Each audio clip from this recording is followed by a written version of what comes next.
In this video, we're going to be doing a full vending machine service at my salsa bottling plant.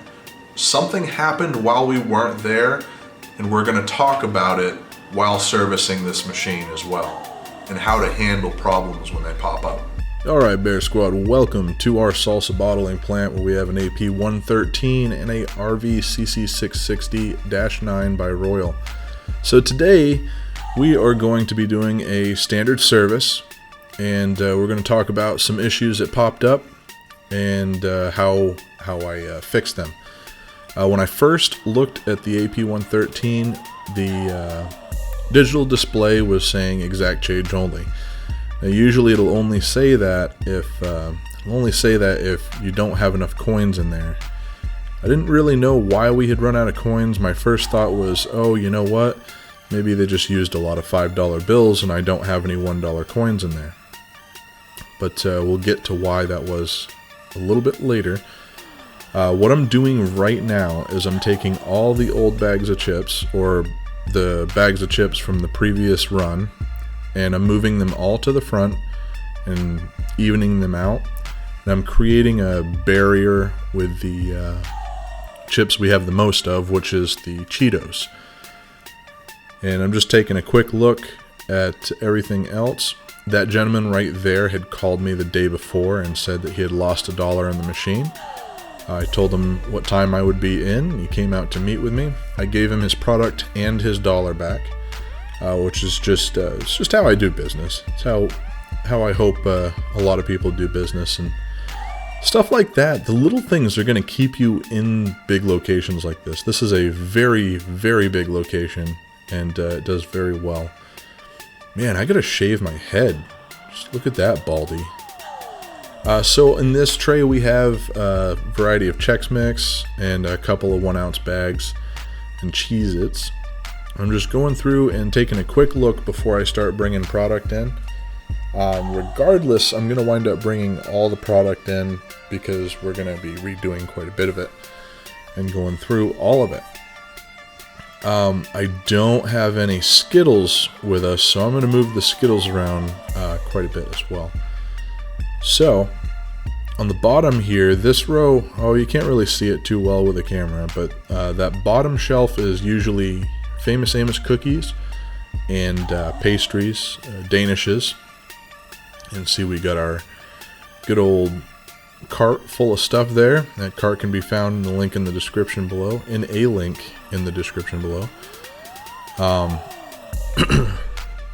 it's time to get after it. We're not going to do too much up top. We'll do a little bit, but we're going to fill up the smart food for sure. That's definitely going to happen. And then we're going to move right on to the second shelf. We're going to fill up the Cheez-Its. The Cheez-Its were about half gone on this run.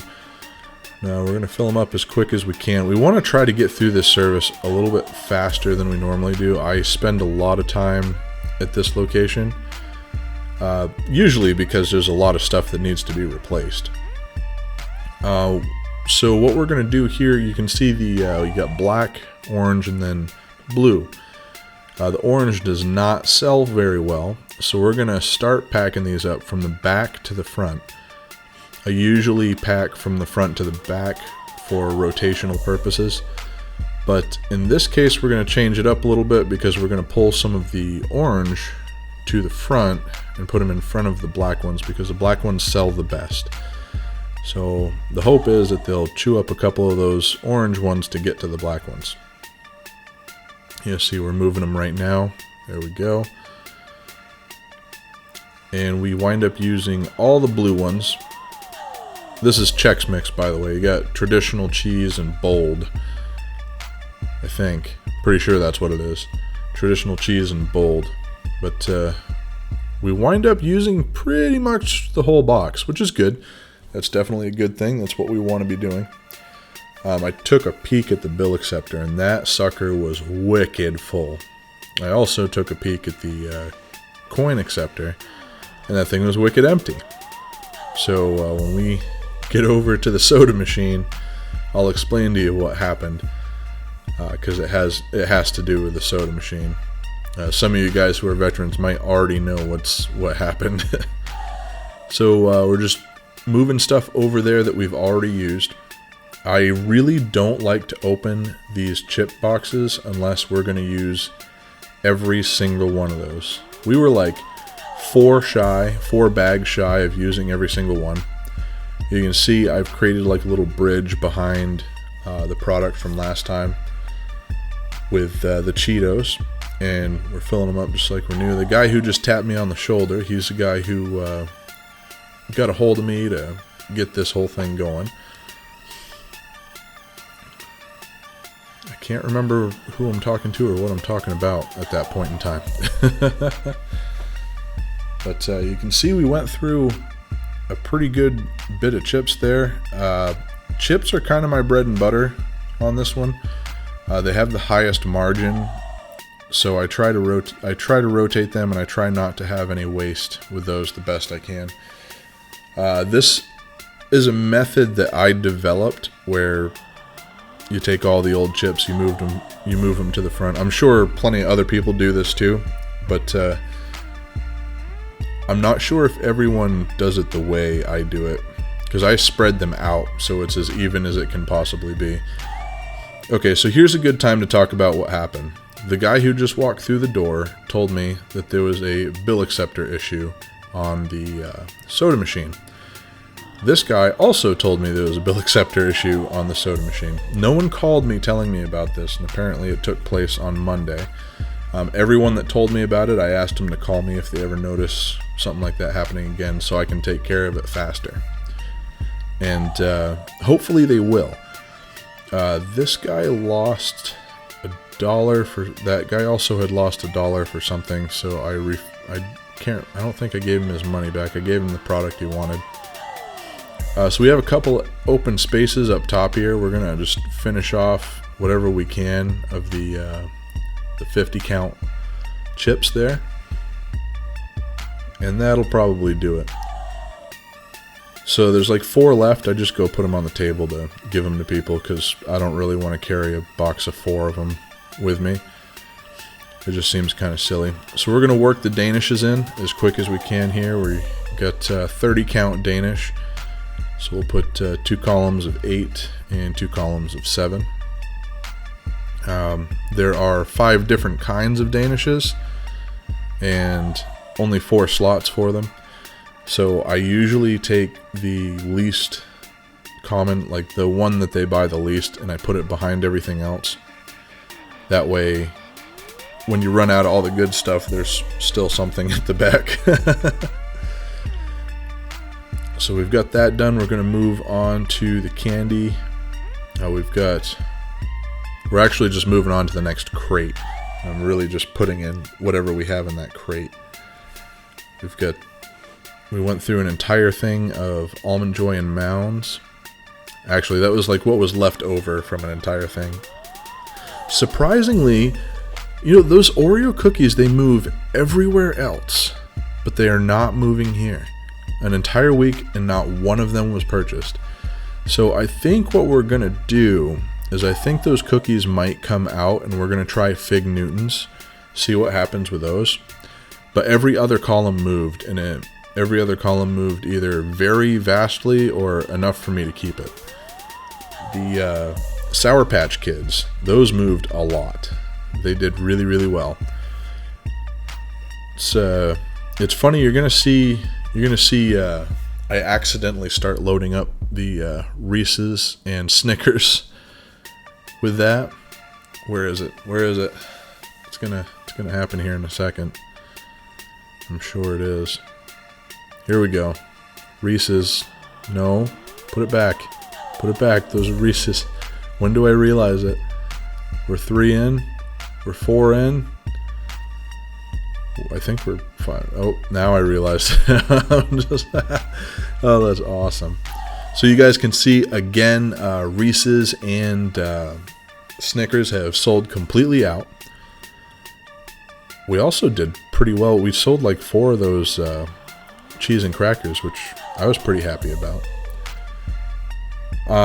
So we didn't have some products that I was hoping we would have. We didn't have them because they just weren't for sale. I couldn't order them. Luckily, we have some extra Reese's and some extra Snickers, so you're going to see me later. We're going to fill up a couple extra columns with the extra Reese's and Snickers, because those just sell really, really well. The thing that stinks about them is I'm currently selling them for $1, and I think we're buying them for 70 cents. So we were buying them at 59 cents, and I wasn't like, that didn't bother me too much, but I think we are going to have to, really, really stinks, but I think we're going to have to up the prices on certain candy bars to $1.25 here soon. I really, really hate to push the prices up, but we need to operate a little bit better of a margin to make it work. I was hoping to keep everything $1 all the way across the board, because it's a lot easier to maintain that way. It's just simple, you know? Try to keep things simple. I don't want to, I wish I could find some like off-brand Reese's or something to put in there to keep everything at $1. That would be great. But I doubt that'll happen. So I moved the Skittles over. We had 3 columns of Skittles. One was for sour, one was for wild berry, and one was for regular. We just moved them all over into 2 columns because I didn't have any Skittles with me, and we were going to add Kit Kats. I'm pretty confident the Kit Kats are going to sell pretty well. They have also gone up in price. Anything that Mars makes seems to have gone up in price. Some of them are pretty dramatic. We had some of them go up $3 a case. Actually, yeah, the Reese's went up $3 a case. The Kit Kats went up $3 a case. It was quite a bit. So we're going to go ahead and move on to the next shelf here. We've got quite a bit gone from this shelf. I don't have everything here, so we're going to have to move a couple things around. We're putting the Milky Way in that center shelf there because it's got the little bar that will press them against the other wall. This prevents them from falling out, which is really, really useful. It can grow kind of irritating. That's something else that I do often. When someone wants to buy something from the machine while I'm working the machine, I have them keep their $1 and I give them the product. This is just something that I think is going to cement me into this place, which is what I want. I want to provide the highest quality service that I possibly can. So we're filling up the peanut M&Ms at this point. I really like the peanut M&M bags because the peanut M&Ms are put in there very uniform, so when you pull them out, the bag is super even and easy to get in there, as to where the regular M&Ms are not quite so even. They jumble up a lot easier. So you can see we're putting the Snickers behind the Milky Way there, because we didn't have any more Milky Way. We used up all the Milky Way, because I wanted to make sure this machine was full to its maximum capacity. And now we're going to put the Reese's behind the caramel M&Ms. So this is just me substituting to make sure that the machine is full either way. I think we still had like 8 Reese's left after that. So at this point, we need Lance crackers, and we need another case of Almond Joy and Mounds, which I have in the van, and we will go get, and then we'll finish this whole thing off with that. Packing everything up. Okay, so I've got the Mounds and Lance crackers up there. We're just gonna go ahead and fill up the rest of these before we move on to the soda machine. If you guys want to see the collection for this, it's going to be part of a collection video that comes out actually the day after this. I'm pretty sure that this collection should be the day after this video airs, if I remember correctly. So I accidentally closed the entire thing, not realizing I hadn't put in the Almond Joy and Mounds. So we had to fill up the Almond Joy and Mounds before closing that all the way and moving on to the soda machine. Now, I was really hoping that the soda machine would be ready for me to reconfigure it, because we're going to reconfigure 3 columns of Mountain Dew. Actually, I think we're going to reconfigure 4 columns of Mountain Dew. We're going to put the Coke where the Monster is, and then we're going to put the Monster where the front column of water is. So we're going to have a lot of buttons to reconfigure here. But I'm going through, I really don't like leaving half containers, like half a 12 pack. But sometimes you just have to do it. Sometimes that's the way it is. I sit here and I try to find like 4 or 5 different ways for the camera to work, and then I realized that there was a stack of chairs right behind the camera. So while we're doing this, I had to move the machines out. I brought my pallet jack with me. We had to move the machines out because they needed to get some paint work done behind the machines. Done moving yet? Okay. This is the final resting place, I promise. I was about to say I think the camera's moving. The camera's still moving. What's going on? So we got Dr. Pepper. These guys go through a case and a half of Dr. Pepper. I was kind of impressed. I was thinking for a while about doing a double column of Dr. Pepper, but I don't really see us doing that. So while we're here working on this, I want to talk a little bit about what happened, because I don't think we're going to talk about it much in the collection video. This is a Thursday that we're servicing this, and on a Monday the bill acceptor got jammed up. So people started taking dollar bills from the snack machine, and they were taking dollar bills and putting them in the snack machine, getting quarters out and purchasing sodas with the quarters. Unfortunately, this effort that they had to go through, this extra effort, did create I want to say about a 15 to 20% loss in sales. Sales were down. We used less Mountain Dew to fill up than we normally do. We used less of everything except for Dr. Pepper. Dr. Pepper sold the same way. Water was way down. I think we only sold like 2 waters. But at the same time, I'm actually thinking, like, if you can see the door on the far right side of the screen, I think these guys might get free water. So I'm not sure if that's the case or not. If it is the case, then we probably shouldn't have water in the machine at all. Maybe like a flavored water or something would be a better idea to have in there.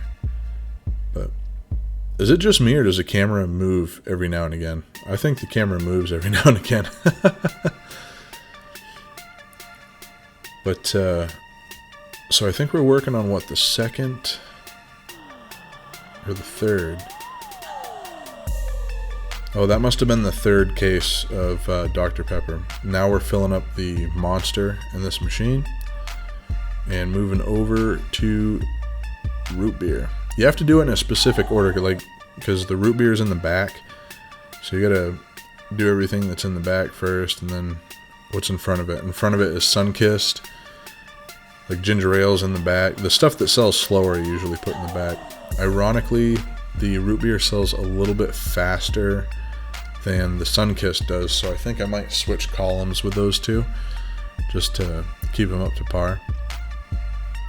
But this has been a solid fill. Like, this is starting to work really, really well. What I do is I have like a set inventory per location, right? And I take that inventory with me to that location, and then I'll write down the boxes that I use, or how much I use of each box. And when we're done with the location, we'll go and replace what we purchased, or purchase what we had used with the collection money prior to going to the bank. And when we go to the bank, we'll deposit everything that's left from there. You'll see this. I'm going to try to be more detailed in our collection videos. You'll see this in our collection videos. Alright guys, thanks for tuning in. Peace.